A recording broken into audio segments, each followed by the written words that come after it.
মাইকটা যখন চালু করছি এখন বাজে 1:30। আমি 1টার পর থেকে বসেছিলাম টেবিলে। মানে শুরু করব, এই করব। এইভাবে সময় কেটে যাচ্ছিল। চোখ বন্ধ রেখেছিলাম। অবশ্য একটা লাইট জ্বলে রুমের ভেতরে। ওই লাইটটা হচ্ছে আপনার ওই যে কিচেনে যে ধরনের কব লাইটগুলো পাওয়া যায় না, ওই লাইট। আমি একদম নিকষ কালো অন্ধকারে কোনো কাজ তেমনটা করি না, শুধু ঘুমানো ছাড়া আর নিজের উল্টা ভাবনা চেতনার সাথে কথা বলা ছাড়া। কিন্তু আমি আজকে শুরু করি একটা স্বপ্ন দিয়ে। মানে স্বপ্নটা হচ্ছে বৃহস্পতিবার। বৃহস্পতিবার যখন আমি ঘুম থেকে উঠি, আমি স্বপ্ন দেখেই ঘুম থেকে উঠি। পুরো ব্যাপারটা আমি আপনাদেরকে বলি, যা আমি দেখেছি আমি ওইভাবেই বলি। আমার স্পষ্ট মনে আছে আমি একটা জ্যাকেট পরা, জ্যাকেট না, ভুল বললাম, হুডি। প্লেন যাচ্ছে মাথার উপর দিয়ে। তো আমি একটা হুডি পরা, আমার হুডিটা দেখতে হালকা একটু নেভি ব্লু, এরকম একটা হুডি, এবং হুডিটা আমার উপরে যে টাইট হয়ে আছে এটা আমি বুঝতে পারছিলাম। এবং আমি একটা জিন্স পরা। আমি একটা রাস্তা দিয়ে যে জায়গায় গেলাম, ওই জায়গাটা হচ্ছে আপনার রাস্তাটা তো রাস্তা রয়েছে, পাকা যেরকম রাস্তা হয় ওরকম। রাস্তাটা দিয়ে নামলাম কোথায় আমি জানি না, কিন্তু পর মুহূর্তে আমার চোখের সামনে যে জায়গাটা আসলো, ওই জায়গায় কয়েকজন। এই সিনারিওগুলো আমার কাছে চেনা পরিচিত।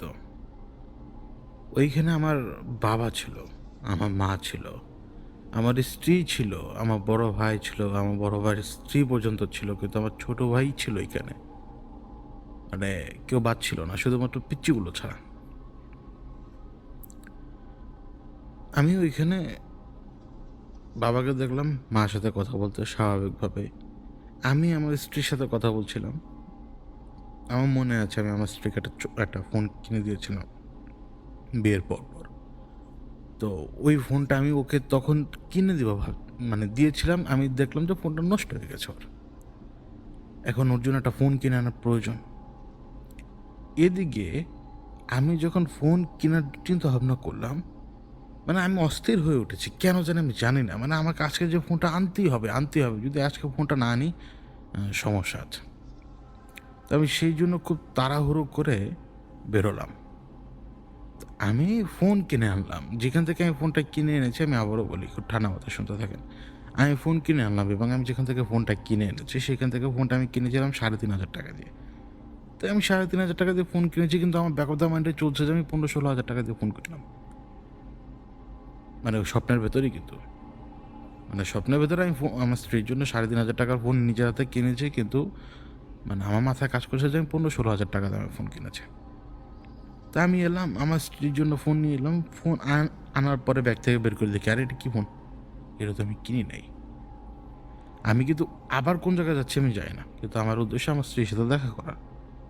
তো ওই ফোনটা যখন আমি আমার হাতে নিলাম, তখন ওই ফোনটার উপরে 3টা ব্লাডের ফোঁটা স্ক্রিনের উপরে। ওইটা একটা বাটন টাইপ ফোন ছিল।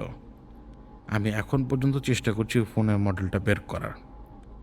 তো এটা বাটন টাইপ একটা ফোন ছিল। তো এটার উপরে 3টা ফোঁটা রক্ত এবং শুকিয়ে গেছে। তো আমি যখন ফোনটা নাড়াচাড়া করছি আমার হাতে, আমি আমার অন্য হাতের ফোন বের করে আমি ওই শপে ফোন দিলাম, যেই শপ থেকে নিয়ে এসছি। আমি বললাম যে ভাই দেখেন, আমি তো জানি আমি এটা দামি ফোন কিনবো, কিন্তু আমি গাধার মতো একটা কম দামি ফোন নিয়ে এসছি। আমি এই ফোনটা নিয়ে আসতেছি এখনই, প্রয়োজনে আমাকে কিছু টাকা কম দিয়ে, কিন্তু আমি একটা অন্য ফোন নিব। মানে আমি এই ফোনটা কিনতে চাই না, আমি কিনতে চাইছি দামি একটা ফোন। ওইখান থেকে কি বলছে আমি জানি না, কিন্তু আমার হাত থেকে আমার ফোনটা আমার বাবা টেনে নিয়ে নিল, সাথে সাথে টেনে নিল এবং সে ফোনটা আছাড় মারল মাটিতে। তাকে কিন্তু সেই কাবুলি ছুটেই দেখছি আমি। সে আমাকে বলছে তুমি এখানে কি করছো। মানে সে প্রচণ্ড রেগে আছে। মানে আমার বাবা আমার সাথে এরকম বিহেভ কখনই করে না, মানে স্বপ্নের কথা বলছে। সে প্রচণ্ড রেগে আছে। সে বলছে যে তুমি এখানে কি করতেছো। আমি বললাম যে আমি যে আসছি ওর সাথে দেখা করার জন্য। বলে যে এই জায়গায় সব মরা মানুষ থাকে আর তোমার ওয়াইফ এখানে নাই, আর তোমার বউ তো এখানে নাই, তোমার বউ তো যেখানে ছিল সেখানে তুমি যাও না, তুমি এখানে আসছো কেন? তো আমার বাবার যে কাবুলি স্যুট, এই কাবুলি স্যুটের কিন্তু কোনো পরিবর্তন আমি দেখি নাই। ওই স্বপ্নের ভেতরে আমি এমন গিরিঙ্গির ভেতরে পড়লাম যেটা আমি আপনাদেরকে এখন বুঝাই। কখনো স্বপ্নের ভেতরে স্বপ্ন চলে, এর কোনো ব্যাখ্যা আমি আপনাদেরকে দিতে পারবো না। আমরা জায়গা থেকে কোথায় যাই সব এলোমেলো হয়ে যায়, টাইম লাইন এক একটার উপর আরেকটা এসে পড়ে যায়, কারণ ওইখানে সময়ের কোনো হিসাবই নাই। ওইখানে আমি তখন স্পষ্ট বুঝলাম যে আমি অ্যাকচুয়ালি আরেক জায়গায় আসছি, আমি ওইখানেও ড্রিম দেখতেছি, ওইখানেও ড্রিম দেখতেছি। অরিজিনালি আমার স্ত্রীকে আমি যে জায়গায় ফোন দিয়েছি ওইখানে আমার বাবা ছিলই না, মানে আমার বাবা এইখানে যে লোকটাকে দেখতেছি সেই লোকটাই, এবং এই লোকটার ছায়াও কেন জানি আমার প্রথম সিনারিও যেটা আমি দেখেছি সেইখানে এই মানে ওনার ছায়াটা ছিল। আমি এটা স্বপ্ন ওনাকে বললাম, আমি তো দেখলাম আপনাকে ওইখানে, আমি স্বপ্নে বলতেছি ওনাকে যে আমি তো আপনাকে দেখলাম। উনি আমাকে ধাক্কা দিচ্ছে রীতিমতো, উনি আমাকে ধাক্কা দিয়ে বলতেছে তুমি এখান থেকে বেরো, তো যদি না বের হো তোমার ক্ষতি হয়ে যাবে। তো কী হয়েছে আমি জানি না, কিছু লোক আমাকে দাপড়ানো শুরু করছে, কিছু লোক আমাকে দাপড়ানো শুরু করছে, এবং আমাকে আমার বাবা বাবা বলতেছে তুমি তোমার ওয়াইফের কাছে যাও, তোমার এখানে থাকা উচিত না। ইভেন কত দূর থেকে সে বলতেছে আমি জানি না, স্বপ্নে যেরকম হয় আর কি। তো আমাকে দাপড়ানো দিতেছে না লোক।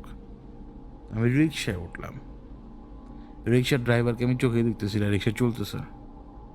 আমি শুধু চিন্তা করতেছি কত তাড়াতাড়ি আমি আমার বাসায় যাব, কত তাড়াতাড়ি আমি বাসায় যাব। এটা কিন্তু পরিচিত রাস্তা, আমার যে রাস্তার কথা বলছি এই রাস্তা দিয়ে আমি এখন প্রতিদিন আসা যাওয়া করি।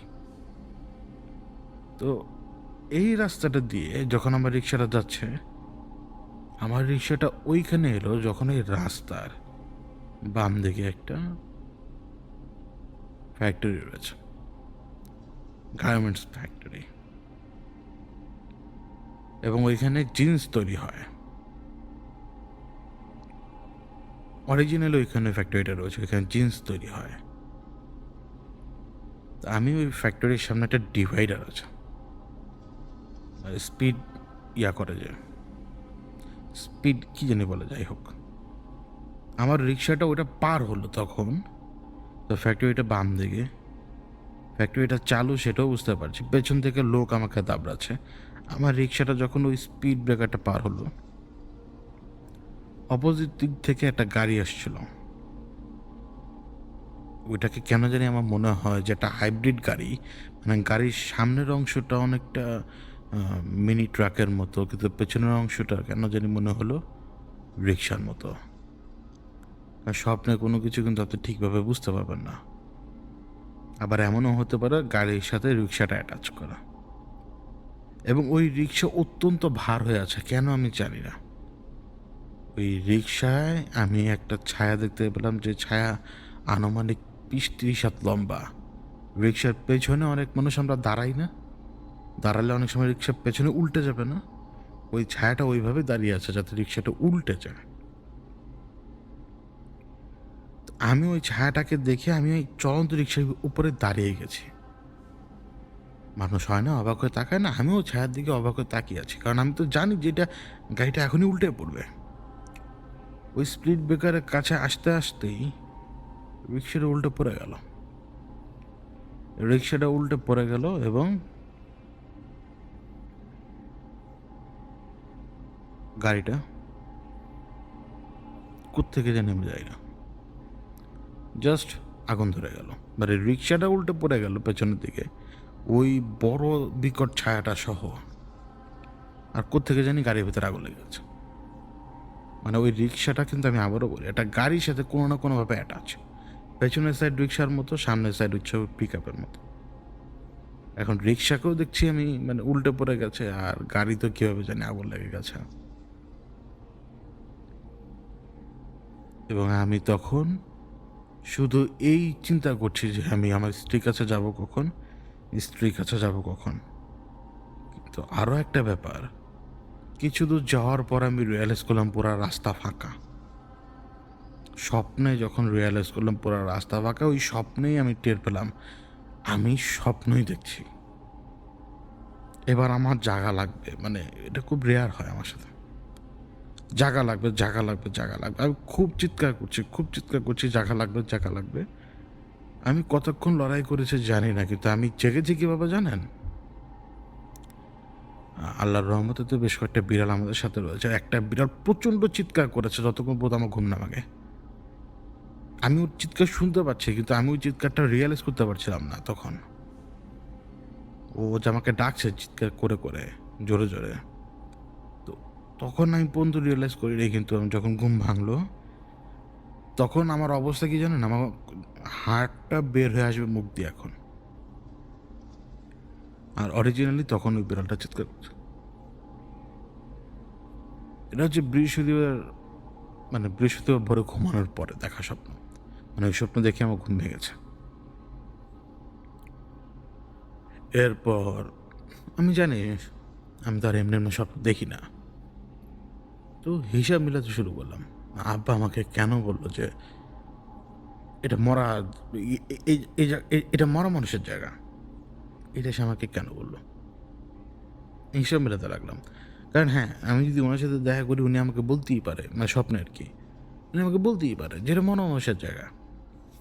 কিন্তু আমি বললাম না যে আমি বাবাকে কিন্তু দেখেছি যে, মানে পরবর্তী যে অবস্থাটা ছিল আমার পরিবারে, যে আমার ছোটটাও বড় হয়ে গেছে, আমার বড় ভাই বিয়ে করেছে, এই সময় তো আমার বাবা থাকার কথা না, আমার নিজেরও বিয়ে হয়ে গেছে। তো ওইখানে আমার বাবার শ্যাডোটা আসলো কোত্থেকে, মানে সেম টু সেম ডবল গ্যাঙ্গার আসলো কোত্থেকে, এটাই আমি বোঝার চেষ্টা করছিলাম। মানে একই স্বপ্নের ভেতরে আমি স্বপ্ন কীভাবে দেখবো আবার, বা একই স্বপ্নের ভেতরে কিন্তু স্বপ্ন আসলে এটা স্বপ্ন না, একই স্বপ্নের ভেতরে আমি জীবন্ত ঘোর কীভাবে দেখবো, মানে ঘোরে, মানে মানে কল্পনা কীভাবে করবো আমি?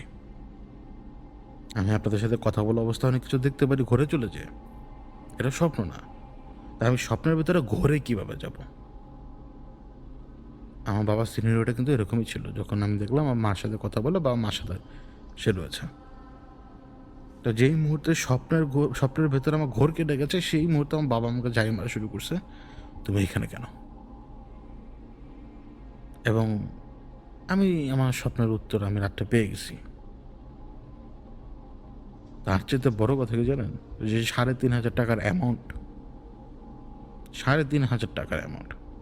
এবং আমি যে বারবার চিন্তা করছি যে না, আমার ওয়াইফকে আমার ১৫-১৬ হাজার টাকা দামের একটা ফোন দেওয়া দরকার, এটার পেছনে রিজন আছে। কারণ স্বপ্নে আমি যাই দেখি না কেন এটা হয়। এই যে ৩,৫০০ টাকার অ্যামাউন্ট যেটা, এটা আমাকে দিতে হয়েছে ওই দিন বিকালে। বুঝাতে পারলাম? এটা আমাকে ওই দিন বিকালে দিতে হয়েছে। আর এই যে ১৪-১৫ হাজার টাকার যে হিসাবটা, মানে ফোনটা আমি কিনবো, আমি ১৬,০০০ টাকা রিসিভ করছি একটা জায়গা থেকে। অর্থাৎ ৩টা জিনিসই কিন্তু এখানে ঘটছে। ৩টা জিনিসই। টাকার যে অঙ্কটা আর দাপরানের অঙ্কটা। এই জন্য আমি সবসময় আপনাদেরকে বলি, হয়তো আপনাদের স্বপ্ন ক্যারিকেচার হতে পারে। মানে আমাদের একেকজনের জীবন তো একেক রকম। এই ক্যারিকেচারময় জীবনের ভেতরেও অনেক সময় চাইলে আপনাকে রাস্তায় আনতে পারেন। আমাদের কোর্স চলমান এখন। অনেকের প্রোগ্রেশন এখন টাস্ক কুইক 5 এ চলে গেছে। আর অনেকে মাত্র শুরুও করেছে, এরকমও আছে। তারাও সামনে আগাবে। আর আপনি যদি এই কোর্সে যুক্ত হতে নাও পারেন, কোনো সমস্যা নেই। আল কোরআন পড়ুন, ৫ ওয়াক্ত নামাজ পড়ুন, জিকির করুন, দুরূদ পড়ুন। রাতে ঘুমানোর আগে ১ ঘন্টা জিকির করুন, দুরূদ পড়ুন এবং আল কোরআন পাঠ করুন। একেবারে অর্থ বোঝার মতো করে। যদি আরবিতে তো আমরা সবাই এক্সপার্ট না। আপনি আপনি চাইলে যেকোনো কিছু করতে পারেন। আপনি চাইলে বাংলা উচ্চারণ যেটা সঠিক, অথবা কোরআন শুনতে পারবেন ইউটিউব থেকে। দেখে নিলেন যে উচ্চারণটা সঠিক কিনা। সবচাইতে বেশি ভালো হয় একটা কোর্স যদি করেন, আপনার বেশি সময় লাগবে না আরবি উচ্চারণটা পড়তে। নিচের দিক দিয়ে আপনি অর্থটা দেখে নিলেন, কোনো অসুবিধা নাই। কোরআন পড়ার যে, মানে কোরআনটা যখন শিখবেন, মানে কোরআন পড়া শেখার পরে যখন ফ্লুয়েন্টলি কোরআন পড়তে পারবেন, আপনি ভেতরে প্রচণ্ড রকমের জোশ অনুভব করবেন, জোশ। অন্ধ হবেন না কখনো। কোরআন পড়লে কেউ অন্ধ হয় না। কোরআন পড়লে মানুষ বরং আলোর দিকে আরও আগায়। যে কোরআন পড়ে না সে আন্ধা। বুঝাতে পারলাম আমি আপনাকে? তো স্বপ্নটা দিয়ে আর কি শুরু করলাম ইচ্ছা করে। অনেক কথা চাইলে বলা যায়, কিন্তু আমার বলার কোনো ইচ্ছাই নেই। কারণ আমি সব বুঝি। আমি এই ধরনের খেলা খেলতে দেখেছি অনেক। তো এই খেলাধুলা নিয়ে কোনো কথা বলবো না ইচ্ছা করে। কিন্তু আমি এখন পেছনে একটা জিনিস, অল্প কদিন আগে যে ঘটনাটা ঘটেছে এটার একটু কথা বলি। আমি চিন্তা করছি যে YouTube, আমি 100% শিওর এইটা আমার আপলোড করতে প্রচুর ঝামেলা করবে। আমি শিওর। তো ম্যাক্সিমাম ঝামেলা করবে কোত্থেকে জানেন? থাম্বনেইল থেকে। তো চেষ্টা করবো যে থাম্বনেইলে এটা না ঢুকাইতে।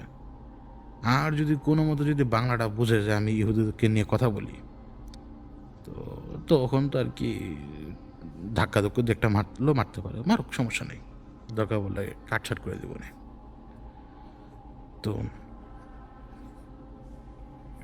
বন্ডাই বিচের কথা মনে আছে আপনাদের? যে অল্প কদিন আগে যে হামলা হলো বন্ডাই বিচে। এটা আপনাদের কার কাছে কি মনে হয় আমি তো আসলে জানি না। আমি তো, আমাদের পয়েন্ট অফ ভিউ সবার তো আর এক না। এতে আমি ক্লিয়ারলি একটা জিনিস দেখতে পাই, সেটা হচ্ছে এটা ইসরায়েলি সাপোর্ট আছে। এটা একটা ফলস অ্যালার্ম দেওয়ার জন্য, যে মনে করেন যে আপনার মুসলমানরা খারাপ। এটা ওরা অনেক আগে থেকেই করে আসছে। এটা আজকে নতুন না। ওরা, আপনার মনে হতে পারে যে এই বেটা কি কয়, আমি আমি না, আমি বোকা না, বরং আপনার দৃষ্টিভঙ্গি পাল্টানো দরকার। আপনার মনে হতে পারে যে দুজন মুসলমান এখানে হামলা করেছে, দুজন মুসলমান এখানে হামলা করেছে, যে আমাদের কাছে এই তদন্ত রিপোর্টগুলো কখন আসেনি। এটা একবার খেয়াল করে দেখেছেন কখনো? আপনি দেখেন না, যত ধরনের সো কল্ড টেরোরিস্ট অ্যাটাক, তারা বলে না যে সো কল্ড সন্ত্রাসী হামলা, এই সো কল্ড সন্ত্রাসী হামলার উপরে যদি আপনি তদন্ত করেন, সেই রিপোর্ট আপনার হাতে নাই। তাও তর্ক করে আমার সাথে লাভ নেই, ওই রিপোর্ট কারোর হাতেই নাই। ওগুলো ক্লাসিফাইড জিনিস, ওগুলো লুকায় রাখার জিনিস। তো মনে করুন যে আপনি যখন ইন্ডিভিজুয়ালি বা প্রাইভেটলি আপনি তদন্ত করতে যাবেন, আপনি তো সত্য জেনে যাবেন, তো আপনাকে ঘাড়ানোর জন্য ওরা বৈশাও থাকে। বুঝাতে পারলাম? তো বন্ডাই বিচের অ্যাটাক যেটা, এই দুজন বাবা ছেলেকে দিয়ে যেটা বোঝানো হলো যে মুসলমানরা খারাপ, এটা ইসরায়েলি একটা ফলস ফ্ল্যাগ। ওদের সিস্টেম, ওরা অস্ট্রেলিয়ার ভিতরেও অশান্তি তৈরি করার জন্য এটাকে সুন্দর করে প্ল্যান করছে। দেখেন, আমাদের মুসলমানের ভিতরে মুনাফেক আছে, এটা আপনি অস্বীকার করতে পারবেন না। এবং টাকার কাছে বিক্রি হয় না এমন লোকের কোনো অভাব নাই। আর ব্রেন ওয়াশ করা আরও সহজ। আমি কিন্তু আপনাদেরকে একটা কথা বলছিলাম, আপনি হয়তো খেয়াল করেন নাই। রাজ একটা কথা আমাকে বলেছিল যখন আমি প্রথমবার ওই যে একটা বারের মতো স্পেসে ঢুকেছিলাম। ওই সময় কিন্তু আমাকে বলেছিল যে, তোমার কি কোনো রকম অন্যরকম লাগে না? তখন কিন্তু আমি বলেছিলাম যে হ্যাঁ, কিছু তো পরিবর্তন আমি আমার ভেতরে টের পাই। সেক্সুয়াল আর্জের, মানে সেক্সুয়াল একটা জাগে, তারপরে হচ্ছে একটু খুশি খুশি লাগে, এটা। তখন কিন্তু একটা সিনথেটিক ফেরোমনের কথা বলছিল, যে কেমিক্যাল, বাতাসে মিশানো কেমিক্যাল। ওইটা কি পরিমাণে আমার মতো লোককে, মানে মেন্টালি, যেহেতু আমার ব্রেনকে সে ওইটা খাওয়াইতে পারতেছে, আমার ব্রেনকে সে ট্রিক করতে পারতেছে ওই জায়গায়, ওই সিনথেটিক ফেরোমন দিয়ে। তো দুনিয়াতে প্রচুর গ্যাস আছে। আপনার মনে হতে পারে যে আপনাকে কেউ কিচ্ছু করতে পারবে না, আমাকে কেউ কিছু করতেই পারবে না। হ্যাঁ, বসে থাকা অবস্থায় আপনাকে আমাকে ভাঙতে পারবে না কেউ, কিন্তু ওই গ্যাস দিয়ে পারবে। কারণ যখন আপনার ব্রেনকে ট্রিক করতে পারতেছে, তখন আপনাকে ট্রিক করা তো কঠিন না। তো ওই ব্রেনকে ট্রিক করা খুব সহজ। এবং আমি তো আগেই বললাম যে মুসলমানরাই কিন্তু সবচেয়ে বড় মুনাফেক, এবং সবচেয়ে বড় শত্রু, ইসলামের সবচেয়ে বড় শত্রু মুনাফেকরাই। তো এই দুজন বাবা বাবা ছেলেকে দিয়ে ওই অস্ট্রেলিয়াতে পরিবেশটাকে খারাপ করার চেষ্টা করলো মুসলমানদের বিরুদ্ধে। কিন্তু দেখেন, আপনার পরিকল্পনা যতখানি হোক না কেন, আপনার যেহেতু উত্তম পরিকল্পনা আল্লাহর। যেই দুইটা সো কল্ড মুসলমানকে দিয়ে অ্যাটাক করানো হলো, সো কল্ডই বলবো এখন আমি, কারণ এদেরকে মুসলমান বলবো না। ইসলামের বীরেরা কখনোই এমন করে নাই। ইসলামের বীররা রোমের বিরুদ্ধেও যুদ্ধ করছে, পারস্যের বিরুদ্ধেও যুদ্ধ করছে, বীর ধর্মে যুদ্ধ করছে। এই সমস্ত হিজড়া মার্কা অ্যাটাক করে নাই। তো এই হিজড়া মার্কা অ্যাটাক কেবল মুনাফেকেরাই করে। তো ওরা যখন এটা করতে গেল, দেখেন ওদের প্ল্যানিং আর আল্লাহ প্ল্যানিং। আল্লাহ একজন ব্যক্তিকে দিয়ে ওদেরকে ধরা খাওয়া দিছে। এখন আপনি কিভাবে বলবেন যে ২ টেররিস্ট মুসলমান অ্যাটাক করলো আর এই ২ টেররিস্ট মুসলমানকে ধরাশায়ী করলো এক মুসলমান? এই বুঝতে পারছেন ঘটনা কি? আল্লাহ কিন্তু মিরাক্কেল আপনার চোখের সামনে দেন। আমরা বুঝতে পারি না আমরা। আমরা আসলে বুঝতে পারি না। ওই এক মুসলমানকে দিয়েই কিন্তু তিনি ওই ২ মুসলমানকে ধরাশায়ী করে দিলেন আর ইহুদিদের এইবারে প্ল্যান ধ্বংসায় দিলেন একদম। আপনার কি মনে হয় অস্ট্রেলিয়ার হাইকমান্ড কি জানে না? মানে হাইকমান্ড বলতে মানুষের কথা বলতেছি। ওই যে টপ ৩, ৪টা ৫টা পাবলিক যারা পর্দার পিছনে কাজ করে, তারা কি জানে না যে ঘটনা কে ঘটেছে? তারা সব জানে। তারা সব জানে কিন্তু কখনো সেই রিপোর্ট বাইরে আসবে না। এটা এটা ইভেন যদি এটা তুরস্কেও হইতো কথার কথা। ইভেন যদি এটা মনে করেন যে কোনো আরব কান্ট্রিতে হইতো যারা মানে মনে করুন যে দুই পক্ষের সাথে শান্তি মিলায় চলা তারা জীবনও বলতো না। কিন্তু যারা ইসরায়েলকে সহ্য করতে পারবে না তাদের মাটিতে যদি এরকম হতো তাহলে তারা বলে যে এটা ইসরায়েলের কাজ। ইসরায়েল এমন একটা জাত। এই ইসরায়েল সরি, সরি মানে মানে ইহুদিরা এমন একটা জাত, এদের ভিতরে যারা ভালো তারা একেবারেই ভালো। তারা আপনার মতো আমার মতো মুমিন, মানে ওই হিসেবে তাদের হিসেবে আর কি। তারা এগুলো পছন্দ করে না। আর এই এই এই এই যেগুলো যে মানে হিংস্র, এরা সংখ্যায় আনুপাতিক হারে মনে করুন যে 40%, অর্ধেকও না হিংস্রগুলা, মানে আনুমানিক 40% বা 30% আর কি র্যাডিক্যাল বলে এদেরকে। এই র্যাডিক্যাল ইহুদিরা হচ্ছে মেইন কালপ্রিট পুরো দুনিয়া। ওদের ভেতরে ভাগে ভরা, যেমন ক্রিশ্চিয়ানিটির ভেতরে ভাগে ভরা, আমাদের ভেতরে ভাগে ভরা, ইহুদিদের ভেতরে ভাগে ভরা, ওরা কিন্তু এক না। এবং এই এই সুকর যতগুলো আছে না জঙ্গি টাইপ ভাই যেগুলো, এই এই মানে খারাপ যেগুলো, এই যে নেতানিয়াহু আর কি, মানে এই ব্রিড, এই ডিএনএ, এই নাপাক ডিএনএ আর কি, এই নাপাক ডিএনএগুলো এগুলো এগুলো চালায় বেড়াবে সবসময়। এটা নতুন না। তো এই ফলস ফ্ল্যাগ এটা পুরো দুনিয়ার সামনে এক্সপোজ হইতে সময় লাগে নাই। আপনার আমি বুঝে গেছি রিপোর্ট আসবে না কখনোই। রিপোর্টের আশা কখনো করবেন না। ও আপনারা আপনার বোঝার আমার বোঝাটা যথেষ্ট। কিন্তু দেখেন আল্লাহর প্ল্যান, তিনি কিন্তু মুসলমানকে ভিক্টোরিয়াস বানাই দিলেন, কারণ মুসলমানকে ধরা খাওয়াতে চাইছে। সামনের দিনগুলোতে আর মুসলমানদেরকে ধরা খাওয়াতে পারবে না। কেন জানেন? কারণ দুনিয়া এখন সামনে ওই দিকে আগাবে যেই দিকে হচ্ছে কি জানেন, মানে আমাদের বিরুদ্ধে ষড়যন্ত্র বাড়তে থাকবে, আমাদের কারণেই বাড়বে এবং আমরাই সেটার মধ্যে যা ফাঁদে পা দিব। কিন্তু প্রকৃত ইমানদারদেরকে আল্লাহ এইভাবে বিজয়ী করতে থাকবেন। ছোট ছোট ছোট ছোট বিজয় হবে। এই ছোট ছোট ছোট ছোট বিজয়গুলো হচ্ছে কিন্তু মজাদার ফল, সরি মজাদা। এইটা হচ্ছে কি আপনাকে আমাকে ওই বিলিফটা দিয়ে রাখবে।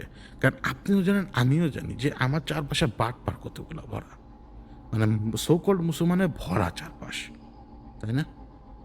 এটা কিন্তু আপনিও জানেন আমিও জানি। এখন একজন মুসলমান বলতে কি মুমিন আর কি, মুসলমান বলাটা আসলে আমার ভুল, সেটা মুমিন বলা উচিত। তো আমি যখন মনে আছে আমার ২-৩টা ভাই আমার উপরে প্রচণ্ড রাগ করছিল, কিন্তু তারা কেন জানি কথা বুঝতেই চায় না। যাই হোক, তখন আমি কিন্তু ওই আরে আল কায়দা আর হচ্ছে হামাস দিয়ে কথা বলছিলাম। আমি বলছিলাম যে আল কায়দা এবং হামাসের ভিতরে মুনাফেকে ভরা। তখন তাদের গায়ে লাগছে, কিন্তু তারা বুঝতেই পারলো না আমার কথা। এই যে ইহুদিরা যেরকম ফলস ফ্ল্যাগ মিশনগুলো চালায়া ওরা আসলে হয়েছে কি যে আপনার আপনার লোকের দিয়েই একটা অঘটন ঘটায় আপনার উপরে, ওরা পরবর্তীতে ওদের জুলুম চালানোর সুযোগ পাওয়া যায়।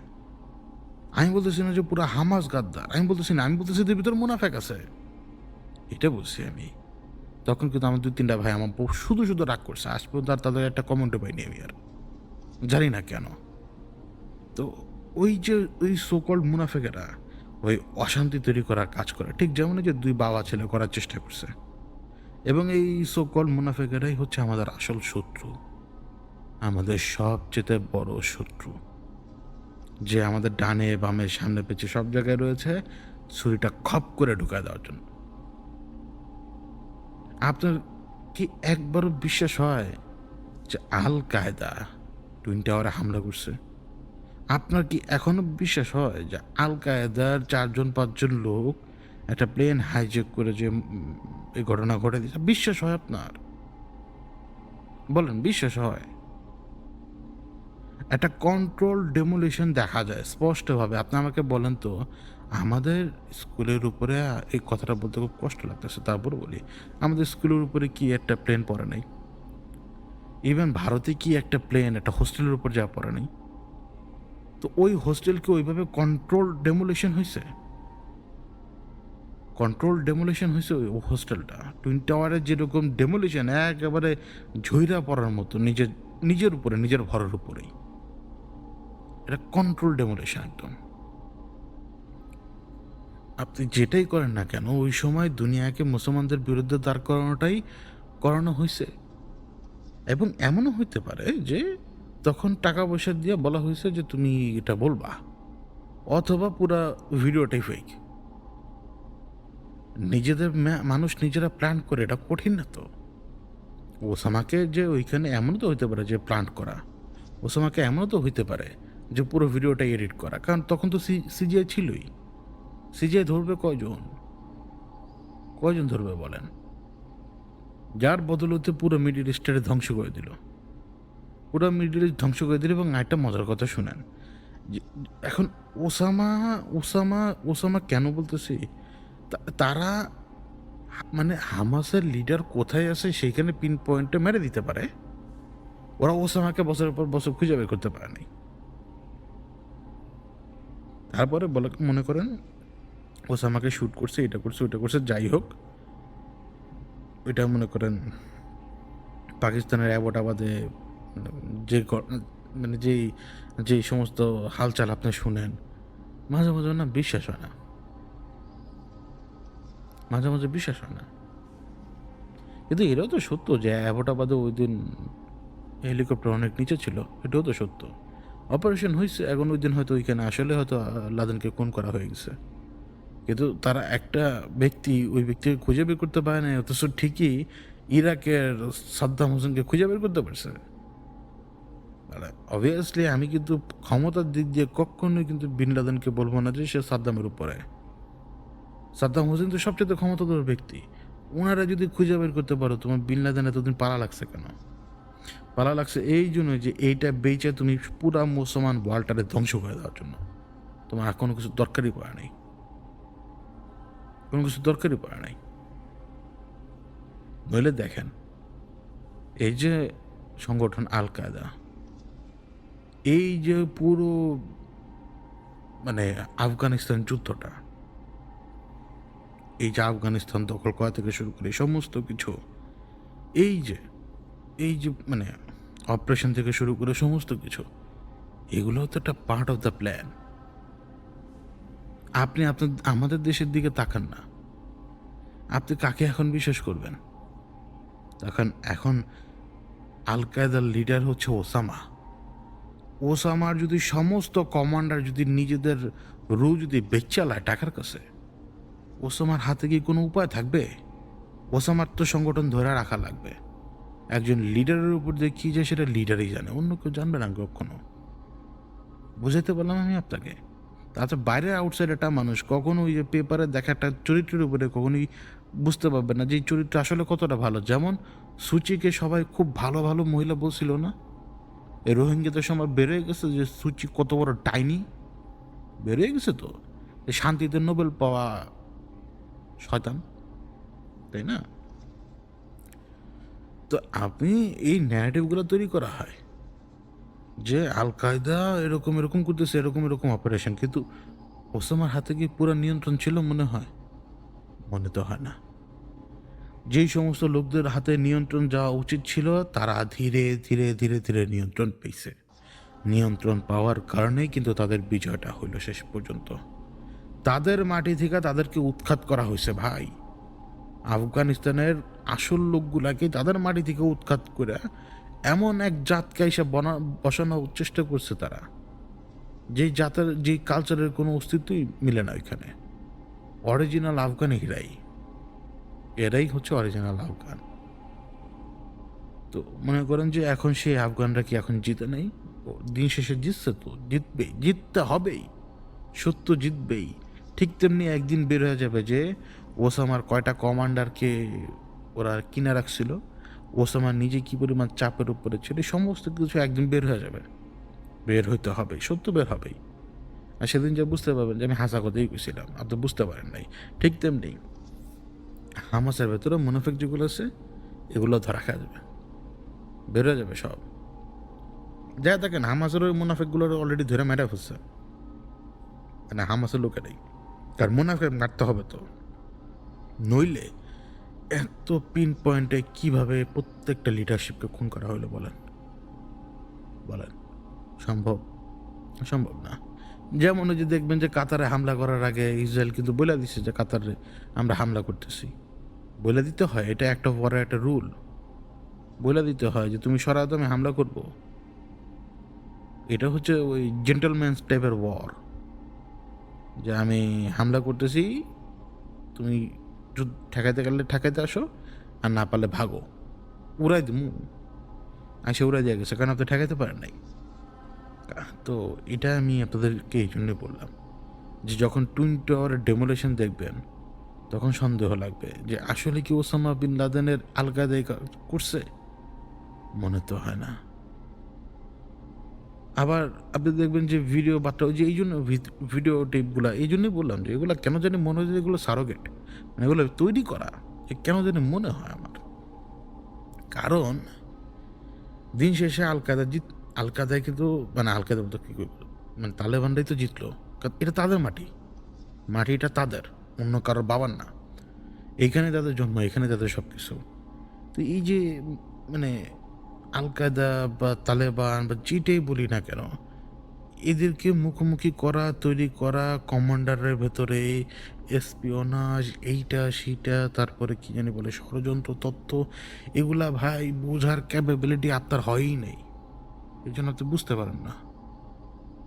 প্রত্যেকটা হিরো অরিজিনালি ভিলেন, প্রত্যেকটা হিরো, আমি আজকে বলে রাখি, অরিজিনালি একটা ভিলেন। কোনো হিরো নাই দুনিয়াতে। দুনিয়াতে কোনো হিরো যদি থাকে, তাহলে ভাই আমি হলাম সবচেয়ে বড় মিথ্যুক। এটা মাথায় রেখেন।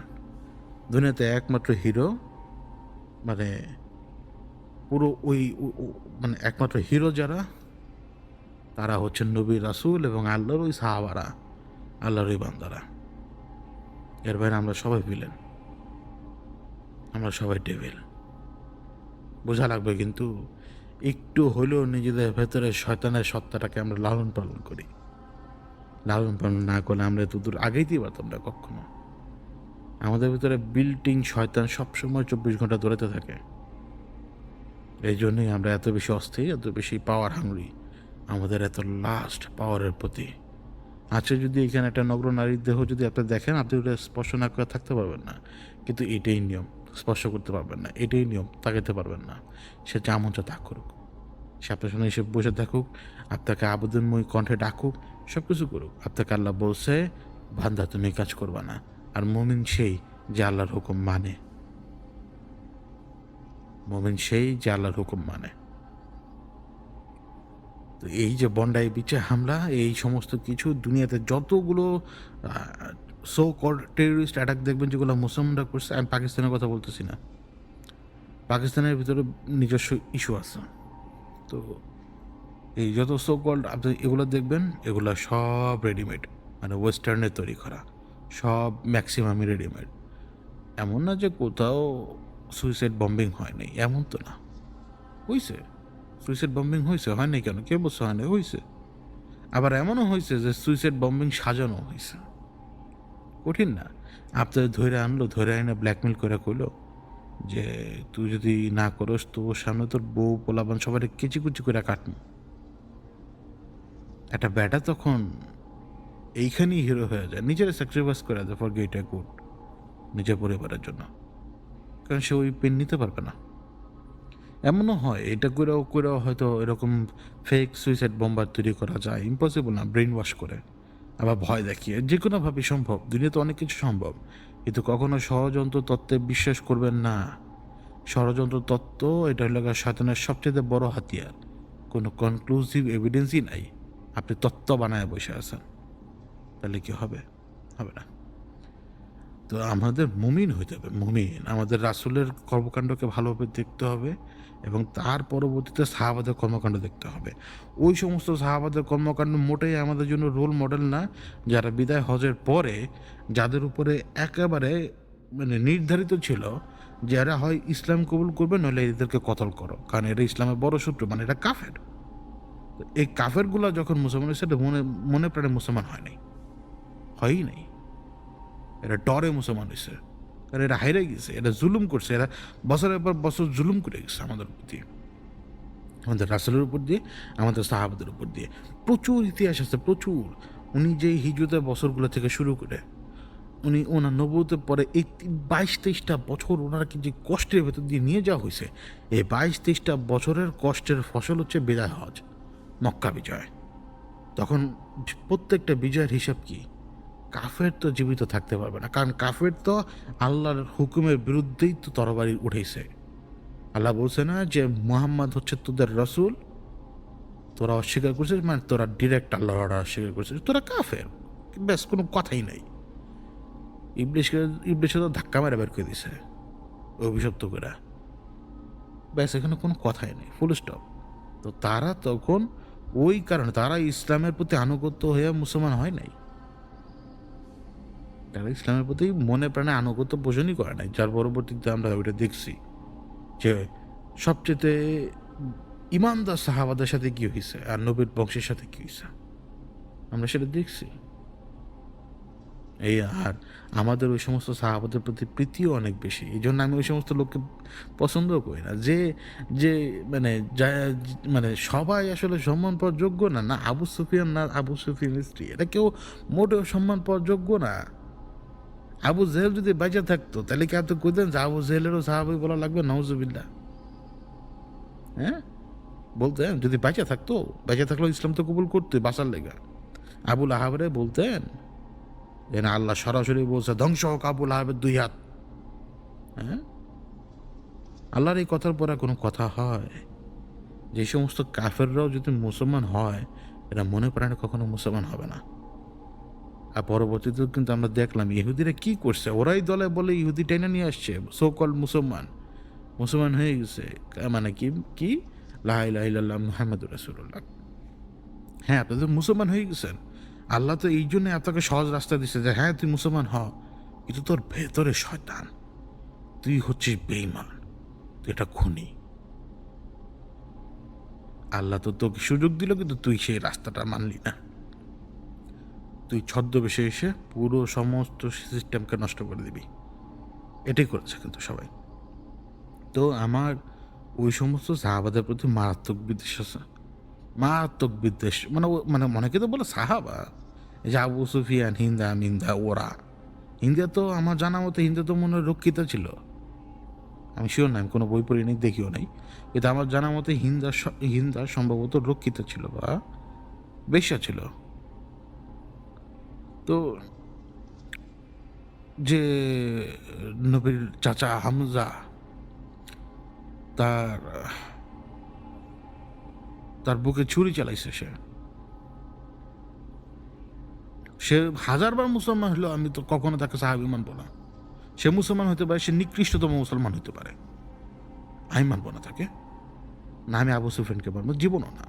যারা আমার নবীর জন্য কষ্ট করছেন, আবু বকর, উমর রাদিয়াল্লাহু, এবার তারপরে আলী রাদিয়াল্লাহু, ওসমান রাদিয়াল্লাহু, এই যে যারা, প্রত্যেকের নাম তার মনে নাই, যারা নবীকে গার্ড দিয়ে রাখছে, আমি তাদের কথাই তো মানবো, তাদের কি তো ফলো করব। যারা ইসলামের জন্য কষ্ট করছে, যারা হচ্ছে ট্রু রাদিয়াল্লাহু আনহু ওয়া রদুয়ান। বোঝাইতে পারলাম ভাই? আমার আইডলটা এটাই, আমিও ওনাদেরকে ওইভাবেই ফলো করি, আমি অন্য কাউকে ফলো করি না।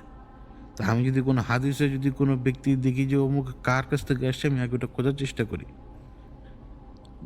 মানে আমার ক্ল্যারিফিকেশন দরকার যে এটা কার কাছ থেকে বর্ণিত বা কে এটা বলছে, ট্রাস্টেড হইতে হবে সে।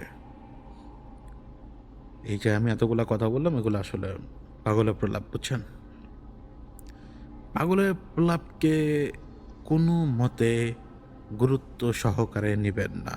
কেননা পাগল হচ্ছে পাগল, সে হচ্ছে পাগল, সে থাকবে পাগল, সে ছিল পাগল, সে বলবে পাগল মার্কা কথাবার্তা, আর সে করবে পাগলামি। সুতরাং পাগলের প্রলাপ হিসেবে ধরিয়া নেন এবং ইহা হলো ভক ভক। তারপরে আমি এই সপ্তাহের একটা ব্যাপার যেটা আমার মানে নজরে আসে, আমি সেটা নিয়ে একটু কথা বলি। কথা হচ্ছে যে মানে একটা বাচ্চা আ ৬ মাস ৭ মাস হবে বা একটু কম হতে পারে বয়স। মানে সদ্য জন্মানো শিশু আরকি, কয়েক মাস বয়স। আমি ওর ব্যাপারে শুনেছিলাম মানে সমস্যা হচ্ছে। আর ডাক্তারের কাছে নিয়ে যাচ্ছে। ওইভাবে ট্রিটমেন্ট হয়। কিন্তু প্রত্যেকদিন রাতের বেলায় নাকি ওর গায়ে কামড় পড়তো, কামড়। মানে লেজিটিমেট কামড়, বিশ্বাস করেন। কারণ আমি ছবি দেখেছি মানুষের কামড়ের। মানে ওর গায়ের কামড়ের। ওর বেশিরভাগ কামড়টা পিঠে পড়তো এবং কামড়ের সাইজটাও কিন্তু ওই যে ছোট বাচ্চার যার ওই যে সামনের উপরের দিকে ২ টা, নিচের দিকে ২ টা এরকম দাঁত জন্মালে যেরকম কামড় দেয় না? এরকমই বাচ্চাদের কামড়ের মতো। দেখুন কয়েকটা ব্যাপার মানুষ অনেক সময় বুঝতে পারে না। তো এগুলো দেখার পর যেমন ওই ডাক্তারি ট্রিটমেন্টও নেয়। ওই কামড়গুলো একটু ভারী, ভারী একটু মনে হয় যে হালকা রক্ত জমাট বেঁধে যাচ্ছে। ওইরকমও যেমন ঠিক তেমন আ হুজুরের সাথেও তারা যোগাযোগ করতে শুরু করে। বিভিন্ন রকমের হুজুর রয়েছেন। সমস্যা হলো কি জানেন? যে মানে আমি হচ্ছি স্রোতের উল্টো দিকে ঝুলে মানে উল্টো দিকে ঝুলে থাকা লোক। মানে স্রোতের ভেতরে উল্টো দিকে ভাসি না, ঝুলে থাকি। যাইও না কিছু না, মরিও না কিছু না। ওই যে জায়গাটা এই জায়গায় পড়ে থাকি। আমি ভাই না, আমার চোখ খারাপ, আমার কান খারাপ, আমার থিংকিংটাই খারাপ। মানে যেই মোমেন্টে সে ব্যক্তি আমাকে ছবি দেখালো, দেখেন আমি তো কাজ করব না। কিন্তু ভাই আমি উনাকে বলছি, দেখেন আমি তো কাজ করব না। কিন্তু আমি ভাই একটা কথা বলি, রাত্রেবেলা আপনাদের ঘরে একটা ক্যামেরা লাগান। লোক আমার কথা শুনে নাই মনে হয় সম্ভবত।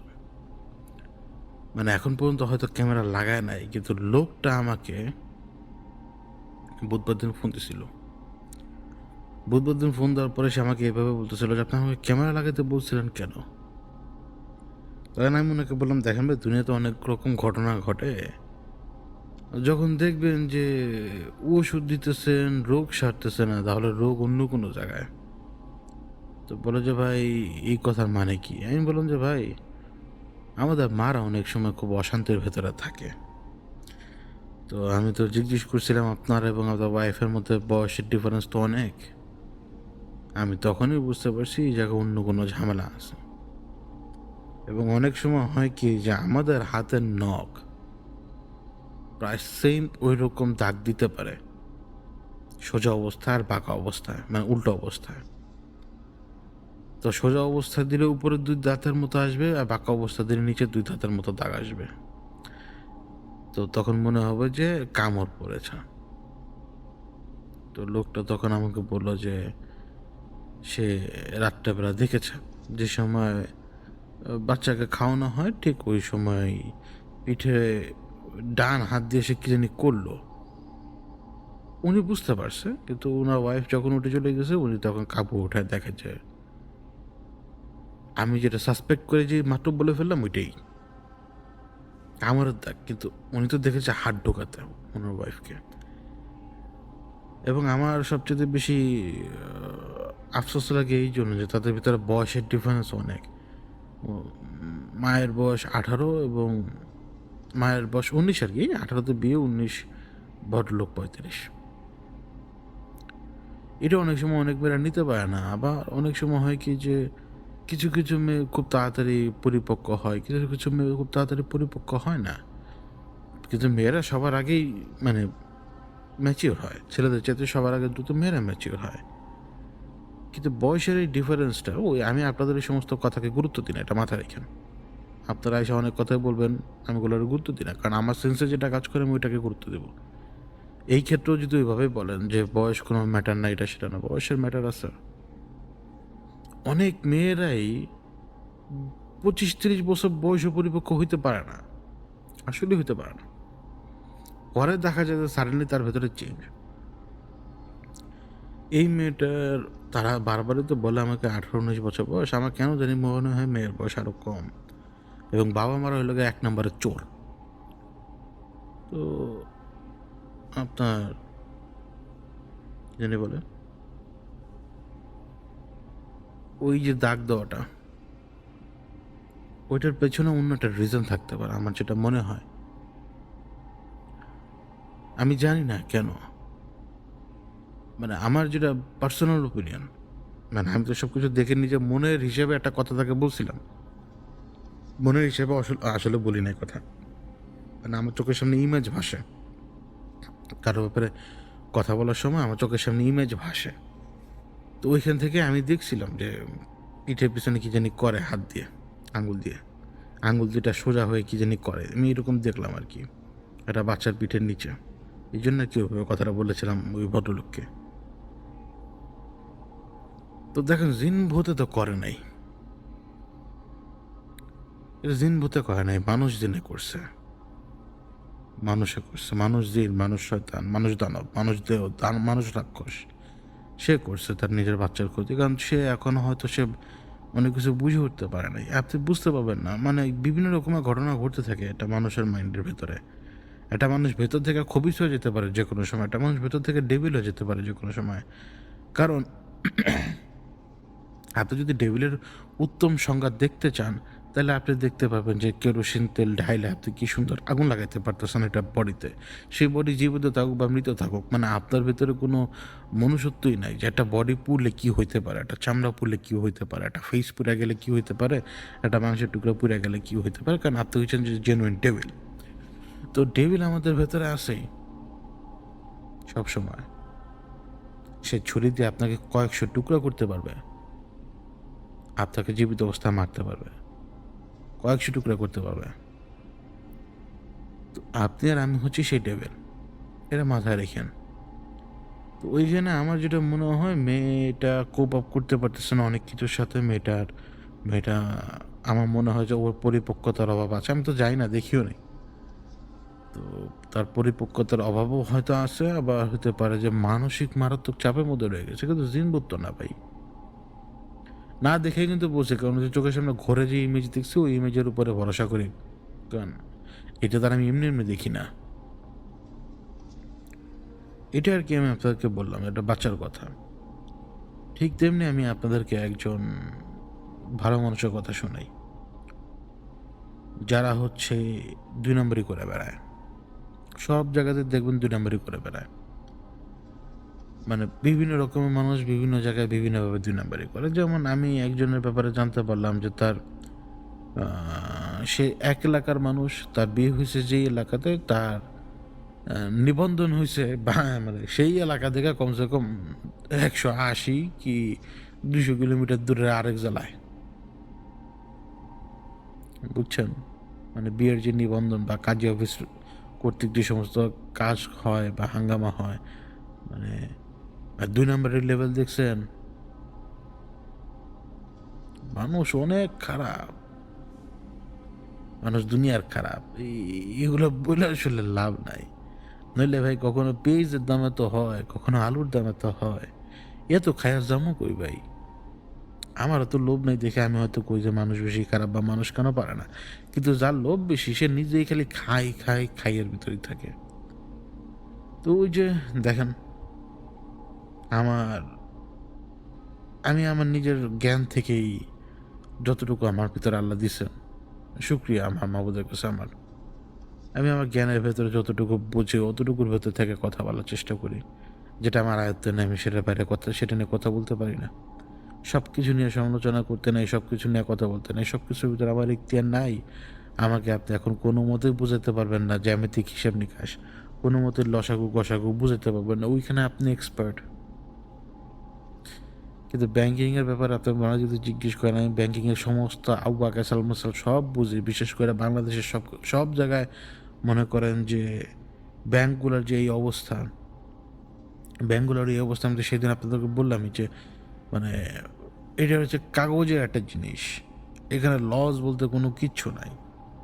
ব্যাপার হচ্ছে যে ওই কাগজটাও তো ডিগ্রেড হইতে থাকে একটা টাইমে, যে কাগজটা হারায়, ডিগ্রেড হয়, নষ্ট হয়, এটা করে সেইটা করে। মানি কনসেপ্টটাই হচ্ছে সম্পূর্ণ রকমের ভুল। যদি আজকে সোনা রূপা থাকতো অথবা বিনিময়ের হিসাব নিকাশ থাকতো, দুনিয়া এরকম হইতো না। আর দুনিয়া এমন হওয়ার জন্যই তো নিজেকে এই রাস্তায় নিয়ে গেছে। এগুলো আসলে বলে লাভ নাই। কিন্তু আমি আপনাদেরকে একটা ঘটনা বলি ছোট্ট। সেটা হচ্ছে একটা পেন্টোগ্রামের সামনে পড়ছিলাম গতদিন, মানে গতকালকে, মানে আজকে তো আমি এখন রেকর্ড করতেছি যে শনিবার পার হয়েছে না, এই যে শনিবার দিন যে পার হইলো, যে আজকে যে শনিবার পার হয়েছে, রবিবার শুরু হয়েছে, এর আগের দিন শুক্রবার। এই যে আমি দিনেও তালগোল পাকায় ফেলাই মাঝে মাঝে, মানে এটা শুক্রবার দিন। শুক্রবার দিন আমি একটা জায়গায় নর্মালি একটা অনুষ্ঠানে ছিলাম। আমি আসলে চাই না আপনি আমাকে কোনো বিয়ের সাথে দাওয়াতে নিতে পারবেন না, কোনো রকম দাওয়াত আপনি আমাকে নিতেই পারবেন না। কিন্তু আমি মানে একরকম বাধ্য হয়ে গেছি। মানে এত ঠেকা পড়ছি যে এইরকম ঠেকা আমি কোনো সময় পড়ি নাই। কিন্তু এখন বুঝি যে কিছু কিছু জায়গায় যে আমি ঠেকায় পড়ি, তারপরেও কোনো না কোনো রিজন থাকে। এটা দিয়ে কিন্তু পডকাস্ট শেষ করে দেবো আজকে, কারণ বেশি কথা বলতে পারতেছি না। আমার চোখের অবস্থা খুব খারাপ। আমার চোখের অবস্থা আরও আগে থেকেই খারাপ। চশমা ছাড়া তো কোনো কিছু ঠিকভাবে দেখিও না। এখন আবার এই যে এডিট মেডিট করার জন্য বসতে হয়, চোখ আগে থেকেই শুকনা ছিল, এখন আরও বেশি দিনে বারবার প্রচুর ড্রপ দিতে হয় চোখে।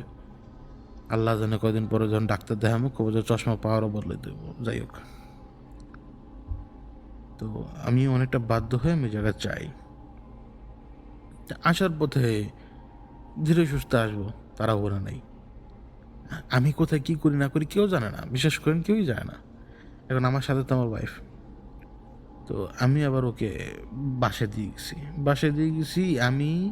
আমার ফোন আসছিল একজনের সাথে দেখা করার জন্য, তার সাথে দেখা করার জন্য বের হয়ে গেছি। এখন নর্মালি আমার বাসা থেকে ওইখানে হেঁটে যেতে 1 ঘন্টা লাগে।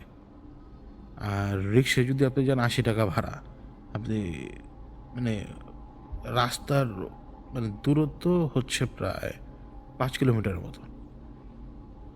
1 ঘন্টার একটু বেশি লাগবে আর কি হাঁটে যেতে, এবং আমি হাঁটতে পছন্দ করি। তো আমি নিয়ত করলাম যে আমি ওই পর্যন্ত হাঁটবো। ওই পর্যন্ত হাঁটার পরে যদি দেখি যে আমার হাঁটু ঠিকঠাক আছে, তাহলে আমি আরও হাঁটবো। তারপরে যদি মনে হয় যে আমার হাঁটু ব্যথা করতেছে, তাহলে আমি উঠে যাব। কারণ ইদানিং আমার হাঁটু ব্যথা করে, ডান হাঁটু।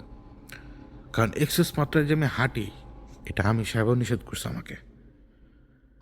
তো আমি যাচ্ছি, ওইখানে গেলাম। ওই ওই ভদ্রলোক আমাকে তার ওই বাড়িটা দেখালো। ওই বাড়িতে সে ফ্ল্যাট নিয়েছে 3টা, নির্মাণাধীন ভবন। সে ফ্ল্যাট নিয়েছে 3টা, এবং তার কাছে কেন জানি মনে হয় যে তার নিচের যে ফ্ল্যাটটা, ওই ফ্ল্যাটটা কেমন জানি ভারবার। ওই ফ্ল্যাটটা এখনও বিক্রি হয় নাই, তার কথা অনুযায়ী ওই ফ্ল্যাটটা এখনও বিক্রি হয় নাই। এবং ওই ফ্ল্যাটের ফ্লোরে সে কিছু আঁকিবুকি নাকি দেখেছে কয়েকবার। দিনের বেলা কোনো আঁকিবুকি দেখা যায় না, কিন্তু রাতেরবেলা নাকি সে কয়েকবার আঁকিবুকি দেখেছে। এমনকি সে চিন্তা করেছে যে ছবি তুলবে, কিন্তু প্রত্যেকবারই সে ভুলে যায়। এমনকি সে নাকি মানে যে গতকালকে যখন আমি যাই, তখনও সে আমাকে বলল যে আমি সন্ধ্যাবেলা ডিসাইড করছি যে আমি ছবি তুলবই। আমি ভেতরে ঢুকছি, কিন্তু কয়েক সেকেন্ডের ভিতরে আমার খেয়াল এলোমেলো হয়ে গেছে, ছবি তোলার কথা ভুলে গেছি। আমি বললাম আচ্ছা ঠিক আছে। এখন মূলত ঠান্ডা না ওয়েদার, পরিবেশ একদম শান্ত না। এই শীতল পরিবেশের ভেতরে আমি ওইখানে যাই, মানে ফ্লোরটা মারাত্মক গরম। এখানে কোনো ঘটনা ঘটে নাই, কখনো কোনো ঘটনাই ঘটে নাই, মানে এটা সম্ভবই না। ফ্লোরটা মারাত্মক রকমের গরম। ওই ফ্লোরটা, ওই স্পেসিফিক পুরা ফ্লোরই গরম। তো আমি লোকটাকে বললাম যে আপনি এক কাজ করেন, আপনি আপনার ফ্লোরে চলে যান। তো বললো যে ওয়াহিদ ভাই আপনার সমস্যা হলো? তো আমি কি না, আমার তো এগুলো মজাই লাগে। আপনারা বা হাইসেন না, দূরে আছে তো অনেকদিন, এই জন্য একটু ভালোই লাগে প্রথম যতক্ষণ পর্যন্ত পেইন না দেয়। এখন পুরো ফ্লোর গরম না?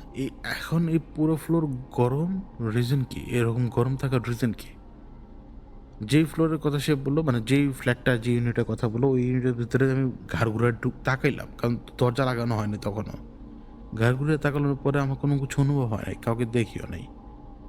কিন্তু আমার পুরা সন্দেহ যায় পাশের ইউনিটের দিকে, ওইটার পাশের ইউনিটে। মানে আমি যখন এই ইউনিটটা, যে ইউনিটটা উনি সন্দেহ করে যে এই ইউনিটের ভেতরে উনি মার্কিং দেখে ফ্লোরে, আমার সন্দেহ হয় পাশের ইউনিটটাতেই মনে হয় সম্ভবত মার্কিং দেখে বা কোনো কিছু। তো আমি শুনতে থাকেন, কেয়ারফুলি শুনতে থাকেন। তো আমি পাশে ইউনিটে যাই। প্রথম দরজাটা ছিল যে ইউনিটে সেই ভদ্রলোক দেখেছিল যে ফ্লোরে আঁকিবুকি, তো ওইটা ছিল প্রথমে, ঘুরলেই ডান দিকে দরজাটা প্রথম, তারপরে দরজাটা পার করার পরে পরের ইউনিটটা। এখন সেই দরজা তো তখনও লাগানো হয়নি, এটার ভেতরে তেমন কাজও করা হয়নি। তো প্রথমে দরজার সামনে দাঁড়ালাম, এবার তারপর জিনিসপত্র ফ্লোরে ছড়ানো ছিটানো। তা আমি ভেতরে ঢুকলাম। আমি তো একটা পোলো এবং নিচে টি শার্ট পরা ছিলাম, তারপর আমার গরম লাগছিল অনেক। তো আমি আমার পকেট থেকে হাত বের করে দুই হাত নাড়াচাড়া করতে করতে ভেতরে ঢুকলাম। কেন জানি বারবার মনে হয় যে কে জানি আমার দিকে তাকায়। কে তাকায় আমি জানি না, কিন্তু কেউ আমার দিকে তাকায় এবং সে বারবার নিজের জায়গা পরিবর্তন করে বারবার। এই ফ্ল্যাটের ভেতরেই সে আছে, কিন্তু সে নিজের জায়গা পরিবর্তন করে বারবার। এখন আমি আস্তে আস্তে সুন্দর করে জিকির করতে লাগলাম, মানে আমার কানে জানি গুনগুনের মতো যাতে আসে আমার কানে। এর মধ্যে ওই লোকের ফোন, আমি ওই লোকের ফোন কেটে দিলাম। এখন আমি হাঁটলাম, কেয়ারফুলি আমার কথা শুনতে থাকেন। আমি ভেতরে ঢুকলাম। আমার বাম পাশে যে কোনো একটা কিছু ছিল, সেটা হতে পারে টয়লেট বা পকেট রুম বা রান্নাঘর, আমি জানি না। বাম পাশেই ছিল, অন্ধকার। তো এরপরে আবার একটা ছোট দেয়াল, এটা হতে পারে রান্নাঘর, যেটা আমার মনে হয়। এই স্পেসটা হচ্ছে ডাইনিং স্পেস বা ড্রয়িং স্পেস। তো আমি যখন এটা সামনের দিকে একটু আগালাম, রুম রয়েছে, রুমের দরজাগুলো দেখা যায়, দুইটা রুম নাক বরাবর আমার, হালকা বামে এবং হালকা ডানে, মানে ওয়ালটা একদম মাঝ বরাবর আমার নাক বরাবর। এবং ডান দিকে আবার একটা স্পেস আছে ড্রয়িং ডাইনিংয়ের মতো। তো আমি ড্রয়িং ডাইনিং ওই স্পেসটার ভিতরে গেলাম। এখন ওই স্পেসটার ভিতরে যখন আমি আসলাম, আমি কয়েকটা কদম দেওয়ার পরে মাটির ভেতরে স্পষ্ট দেখতে পাই পেন্টাগ্রাম। পেন্টাগ্রাম, আর যেমন তেমন না, বালের বাল বাল।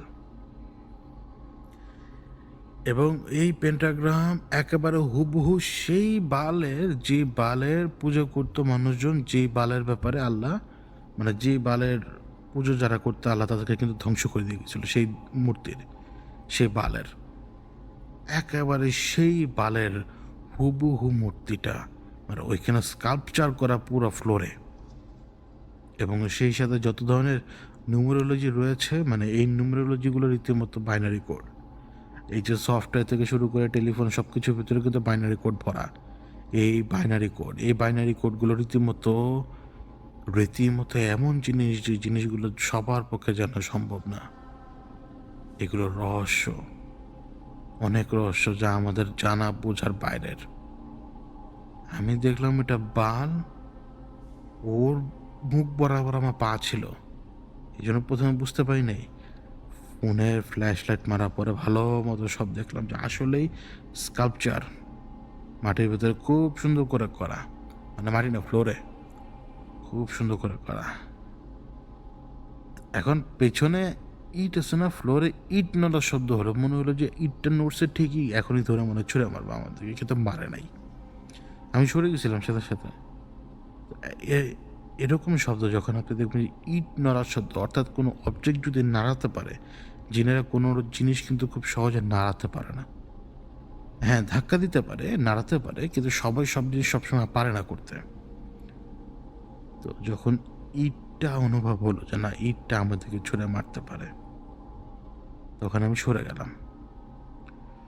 গেলাম এবং দরজা দিয়ে বের হয়ে গেলাম। দরজা দিয়ে বের হওয়ার পরে আমি ওই লোককে ফোন দিতে যাব, ওই সময় আমি খেয়াল করবো আমি কিন্তু একদম সিঁড়ির পাশে। আমি কিন্তু সিঁড়ির পাশে, মনে আছে যে ওই ফ্লোরে যে ফ্লোরটা সন্দেহ করতো, যে ফ্লোরে কিন্তু সে আঁকিবুকি দেখেছিল, সেটা কিন্তু সিঁড়ি দিয়ে ওঠার সাথে সাথে হাতের ডানে। আর আমি ঢুকেছি সিঁড়ি দিয়ে ওঠার হাতের সাথে সাথে ডানে, ওই ফ্ল্যাটে না, এর পরের ফ্ল্যাটটায়, যেটা ওটার সাথে লাগানো, মানে একটা ওয়ালই তো সেপারেট করে। এখন আমি কিন্তু ওই যে পরের ইউনিটের ডাইনিং স্পেসে ছিলাম, যেখান থেকে কিন্তু আরেকটা ডাইনিং স্পেস দেখা যাচ্ছিল। হিসাব অনুযায়ী ওই ডাইনিং স্পেস কিন্তু ঠিক ওই ওই ওই ওই ওই ওই ইউনিটের, যে ইউনিটটা কিন্তু মানে সিঁড়ি দিয়ে ওঠার সময় হাতে ডানে পড়বে। আর আমি ঢুকলাম একদিক দিয়ে, আমি বেরোয় আসছি আরেক দিক দিয়ে। এটা কিভাবে সম্ভব? আমাকে বলেন, এটা গত শুক্রবারের কথা, এটা কিভাবে সম্ভব? ওদের দ্বারা সম্ভব, লুপের দ্বারা সম্ভব? ভাই এত বড় মতিভ্রম তো হইতে পারে না যে আমি দেয়াল ভেদ করে গেছি, এটাও তো ইম্পসিবল। আমি সাথে সাথে ওই লোককে ফোন দিলাম, বললাম যে নিচে নামেন। ওই লোকও জানে না ঘটনা কি, যে শুধুমাত্র আপনারা জানতে পারছেন এখন। তো আমি সাথে সাথে নিচের দিকে নামলাম। নিচের দিকে নামার পরে আমি ওই লোককে নিয়ে ওই ফ্ল্যাটে আগে ঢুকি, কোনো দরজা নেই, কোনো কিচ্ছু নেই। পরের যে ফ্ল্যাটটা, যে ফ্ল্যাট দিয়ে আমি প্রথমে ঢুকেছিলাম, আমি সেইখানে পর্যন্ত যাই, কোনো রাস্তা নেই, কোনো কিছু নেই। লোকটাকে তো আমি বুঝতে দিই না, কিন্তু আমি লোকটাকে বলতেছিলাম যে দেখেন, আমি তো ঘুরে ফিরে কোনো কিছু পাই নাই, তো এই জন্যই আমি আপনাকে সহ নিয়ে আবার আরেকবার ঘুরলাম, যে আমার ভুল হলো কি না। এই কথাটা বলার সময় আমার জবান যে পরিমাণ কাঁপছে, আমি আপনাদেরকে বোঝাতে পারবো না, কারণ এই কথাটা একটু মিথ্যা। কিন্তু এইখানে আমাকে মিথ্যা বলা লাগবে, আমি তো বলতে পারি না যে আমি পেন্টাগ্রাম দেখছি আর আমি ট্রান্সপারেন্ট বা মানে সামহাও আমি দেয়ালের ওই পার থেকে এই পারে আসছি, এটা তো বলতে পারি না তাকে। কিন্তু আমাকে বলেন এটা কিভাবে সম্ভব? ওদের পক্ষে সম্ভব, কিন্তু দেয়াল দিয়ে আমি কোনো মানে না, হইতে পারে না। অবশ্য ওরা হয়তো দরজা খুলে দিতেই পারে, ওরা যদি দরজা খুলে দেয়, সেই দরজা দিয়ে যদি আমরা যাওয়া আসা করি, তাহলে এরকম লাগবে না, এরকম মনে হবে না যে আমি মানে দেয়ালের ভেতর থেকে বেরিয়ে এসছি, এরকম মনে হবে না। কিন্তু আমিও অবাক হয়ে গিয়েছিলাম, বিশ্বাস করেন। মানে আমি এটা এক্সপেক্টই করি নাই যে এরকম হতে পারে। আমি আবার ওই রুমে যখন ঢুকেছিলাম, ওই যে রুমে আমি ফ্লোরে ওই পেন্টিংয়ের মতো দেখতে পেয়েছিলাম, আমি কিন্তু ওইখানে কিন্তু কোনো কিছু আর পাইনি, এবং খালি হাতে ফেরত এসেছি। খালি হাতে কিন্তু আমি আপনাদের সামনে ফেরত এসেছি আজকে, যে এবং ওই অভিজ্ঞতা আমি আপনাদেরকে বললাম। এখন আমার যেটা ব্যক্তিগতভাবে মত, যেটা হইতে পারে এখানে, সেটা হচ্ছে, হয় আমি ওই সময় ওই রাস্তা মানে ওই পরের ফ্ল্যাট দিয়েই ভেতরে ঢুকেছি, ওরা আমাকে কৌশলে ওইখান থেকেই পরের ফ্ল্যাটে নিয়ে গেছে। এইটা প্রবাবিলিটি 80%, না বাকি 20% প্রবাবিলিটি হচ্ছে যে আমি নিজেই হয়তো ব্ল্যাকড আউট হয়েছিলাম, কারণ আমি দেয়ালের এপাশ দুই পাশে যাওয়া ইম্পসিবল, আসলেই সম্ভব না। তো এই ব্যাপারটা কিন্তু গত শুক্রবার থেকে এখন পর্যন্ত আমার মাথার ভিতরে কাজ করছে, এবং আমি আপনাদেরকে বলে বুঝাতে পারবো না। এবং সেই সাথে একটা কথা বলি, সবাই তো হয়তো শুনবেন না, কিন্তু তারপরও বলি, অন্তত রেকর্ডে থাকবে যে না, আমি আপনাদেরকে বলেছিলাম। আমি যখন ওই দারমাইন রেকর্ড করার পরে আমি ইচ্ছে করে দারমাইনের ভিতরে কোনো কথা বলিনি। সেটা হচ্ছে যে আপনার দারমাইনের এই পর্ব বলার সময় দেখবেন যে আমার হয়তো অনেক ফাম্বল অথবা ভুল অথবা শব্দ মিসিং মনে হতে পারে। ওই শব্দগুলো মিসিং হওয়ার পেছনে কারণ হচ্ছে যে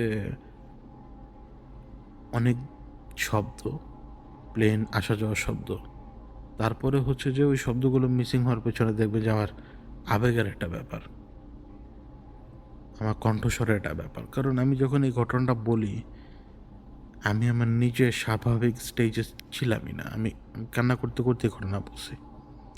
দারমানের এই পর্বটা, এরপরে আরেকটা পর্বই আসবে, শেষ পর্ব। মানে এইটাই যেটা এখন আজকে শুনতে পাবেন, মানে এটার পরে আরেকটা পর্বই আসবে, যেটা হচ্ছে মেইন পর্ব, মানে ওইটাই শেষ পর্ব। ওটা দিয়েই দারমাইনে কিচ্ছা খায়নি, ফুল অ্যান্ড স্টপ হয়ে যাবে, কারণ সেকেন্ড টাইম দারমাইন আমাদের লাইফে ইন্টারফেয়ার করে না আর। তো এটা হচ্ছে শেষ পর্বের আগের পর্বটা, যে পর্বে আমি আমি আমি কিন্তু লিখে দিয়েছি টাইটেলে, উই আর অল ডেভিল। তো আমরা সবাই আসলে পটেনশিয়াল শয়তান, এটা সত্যি কথা। তো এই ছিল আপনাদেরকে বলার, এবং যেমন আমি আপনাদেরকে ওই যে বলে দিলাম যে মনে হতে পারে এপিসোডের শুরুতেই, মানে যখন আপনি দারমাইন শুনবেন, কথাগুলো কেমন জানি লাগে বা ইমোশনাল বেশি, কারণ ওটা আমার, ওইটা একটা ইমোশনাল পেইন আর কি। আমার জীবনে একটা ইমোশনাল পেইন, অনেকগুলো ইমোশনাল পেইনের মধ্যে একটা। আর একসময় আমি তো লিখতাম, কিন্তু এখন তো আমি আপনাদেরকে বলেই সহজে বোঝাতে পারতেছি। এই জন্য আর কি ইমোশনটা আর কি ওইভাবে মাঝামাঝি বেরিয়ে আসে। আমার অবস্থা এমন যে আমি চোখটা মেলেই রাখতে পারতেছি না। এটা ইম্পসিবল, মানে আমার চোখের অবস্থা তো খারাপ এখন। আমি একটু আগেও চোখে ড্রপ দিয়েছিলাম যে যাতে হচ্ছে আপনার স্ট্রেনটা যাতে একটু কম লাগে, কিন্তু মনে হচ্ছে না আমি পারবো আর সামনে কন্টিনিউ করতে, কারণ দুইটা চোখই আমাকে বন্ধ করে রাখতে হচ্ছে, এবং দুইটা চোখের ভিতরে মনে হচ্ছে যে অসংখ্য কাটা বিচ্ছে এখন। আবার কোনো রকম ইবাদত করে তো শুয়ে থাকতে হবে, তাই না? তো আমি বিদায় নেই। আজকে বেশি কথা বলতে পারলাম না, ওই যে একটু একটু সমস্যার কারণে। কিন্তু কথা বলবো আরেকটা কথা। এই যে ছোট গল্পের সেগমেন্টটা চালু, এই ছোট গল্পের সেগমেন্টটা কিন্তু শুনবেন। আমি এটা কিন্তু আপনাদের জন্য করি। যখন দেখবো যে এটার প্রতি আপনাদের কোনো আগ্রহ নেই, আমি বন্ধ করে দেবো। সিরিয়াসলি আমি কিন্তু বন্ধ করে দেবো। এরপরে আমি আপনাদেরকে একটা কথা বলতে চাই। এইটা এটা খুবই গুরুত্বপূর্ণ কথা। তা হচ্ছে, মানে কম বেশি সবাই জানে তো আমি আপনাদের সাথে কথা বলি। আমি সাহেবও জানে, দিগন্ত তারাও জানে। এমনকি জুম্মনও জানে যে আমি ওর কথা আপনাদেরকে শোনাই। তো জুম্মন আমাকে বলেছিল গত সপ্তাহে আর কি, এই যে চলতি সপ্তাহেই, তো না না এটা গত সপ্তাহ হবে, চলতি না। তো গত সপ্তাহে সে আমাকে বলেছিল যে ওর জীবনের কিছু কথা যাতে আমি আপনাদেরকে বলি। ওর জীবনের কিছু কথা, ওর জীবনের কিছু যন্ত্রণা যাতে আমি আপনাদেরকে বলি। তো ও আমাকে যে কথাগুলো বলেছে, কথাগুলো একদম অবিশ্বাস্য। আপনাদের কাছে, আমার কাছে না, আপনাদের কাছে। এবং এই অবিশ্বাস্য ঘটনা শোনানোর কাজই তো আমাদের। আমরা যারা ঘটনা শোনাই বা আমরা যারা ঘটনা বলি, আমরা যারা ঘটনা নিয়ে আসি, এটা আমাদেরই কাজ। তো ওই ওই এক্সেপশনাল ঘটনা না, এটা বিশাল বড় অভিজ্ঞতা। এটার অবস্থা এরকম যে প্রত্যেকটা চরিত্রের নাম আপনাদেরকে আমাকে বলতে হবে, আর এই প্রত্যেকটা চরিত্র এখানে কি কাজ করছে সেটা আপনাদেরকে আমার বলতে হবে, না হলে তো আসলে হচ্ছে না। তো যদি আপনারা আগ্রহী হন ওই বড় ঘটনাগুলো শোনার জন্য, বিশেষ করে যেহেতু সে চাচ্ছে, যেমন চাচ্ছে নিজের একটা ঘটনা বলতে, নিজের অভিজ্ঞতা বলতে, তো যদি আপনাদের সাপোর্ট থাকে তাহলে হয়তো, আল্লাহ যদি আমার হায়াত রাখেন, তাহলে হয়তো নতুন বছরে আমি আপনাদেরকে এমন কিছু ঘটনা শোনাতে পারবো যে ঘটনাগুলো কতটা জানি না, আসলে কতটা পরে কোন শব্দ দিয়ে সেটাকে মূল্যায়ন করবো আসলে সেটা নিজেও জানি না। শুধু জানিয়ে দিন যে আপনারা আসলে চান কিনা জুম্মনের ঘটনা শুনতে, মানে ওর জীবনের অভিজ্ঞতা শুনতে। যদি আসলে চান তাহলে আমাকে জানাবেন। এবং আমি বিদায় নিচ্ছি। 12টায় কিন্তু দারমাইনের শেষ পর্বের আগের পর্বটা শুরু হয়ে যাবে ইনশাল্লাহ। হায়াত থাকলে আগামী সপ্তাহেই ইনশাল্লাহ শেষ হয়ে যাবে দারমাইন। আমি বিদায় নিচ্ছি। আমি চোখ আর কোনো রকমই রাখতে পারছি না। বিদায় নিই। আল্লাহ হাফেজ।